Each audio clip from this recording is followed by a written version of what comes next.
राज्याचे माजी मुख्यमंत्री आणि शिवसेना ठाकरे गटाचे सर्वेसर्वा उद्धव ठाकरे यांना कल्याण कोर्टानं समन्स पाठवल्याची माहिती आहे। येत्या 5 ऑगस्ट रोजी कल्याण कोर्टात उद्धव ठाकरेंना हजर राहण्याचे आदेश या समन्समध्ये देण्यात आलेत।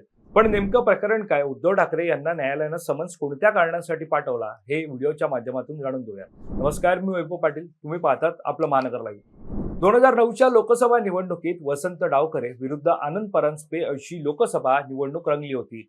यावेळी उद्धव ठाकरे यांनी परांजपे यांच्यासाठी 22 एप्रिल 2009 साली घेतलेल्या प्रचार सभेत राष्ट्रवादी काँग्रेसचे उमेदवार वसंत डावखरे यांचा एक व्हिडिओ दाखवला होता।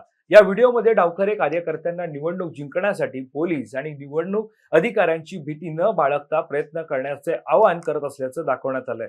या प्रकरणी उद्धव ठाकरे, एकनाथ शिंदे, आनंद परांजपे आणि रमाकांत देवळेकर यांच्यावर वसंत डावखरे यांनी खटला दाखल केला होता। तत्कालीन शिवसेना कार्याध्यक्ष उद्धव ठाकरे यांनी डोंबिवलीतील सभेत हा व्हिडिओ सार्वजनिकरित्या दाखवला। मात्र वसंत डावखरेंनी व्हिडिओतील वक्तव्य नाकारलं। व्हिडिओतील मजकूर निवडकपणे एडिट करून बदनामी करण्यासाठी वापरल्याचा डावखरेंचा आरोप होता। शिवसेनेनं हा व्हिडिओ डावखरेंचाच असल्याचा दावा करत निवडणूक अधिकाऱ्यांकडे तक्रार करण्याची भूमिका घेतली आहे। हेच प्रकरण आता न्यायालयापर्यंत गेलं असून कल्याण कोर्टानं या संदर्भात उद्धव ठाकरे यांना समन्स पाठवलाय। या प्रकरणातील तक्रारदार असलेले वसंत डावखरे यांचं 4 जानेवारी 2018 मध्ये निधन झालं। त्यामुळे आता या प्रकरणात पुढे काय होणार, तसंच उद्धव ठाकरे आपली बाजू कशी मांडणार, याकडे आता अनेकांचं लक्ष लागलंय।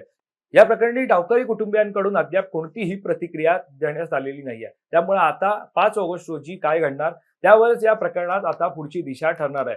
गेली अनेक वर्षे हे प्रकरण कल्याण न्यायालयात सुरू आहे। या प्रकरणी कल्याण न्यायालयानं उद्धव ठाकरेंना 5 ऑगस्ट रोजी हजर राहण्याचे सांगितलंय। अशामध्ये आता उद्धव ठाकरे स्वतः कोर्टात हजर राहणार की वकिलांतर्फे आपले मत मांडणार, हे पाहणं महत्त्वाचं ठरणार आहे। या संदर्भातली अधिकची माहिती जाणून घेण्यासाठी तुम्ही आपलं महानगर लाईव्हला सबस्क्राईब करायला विसरू नका। धन्यवाद।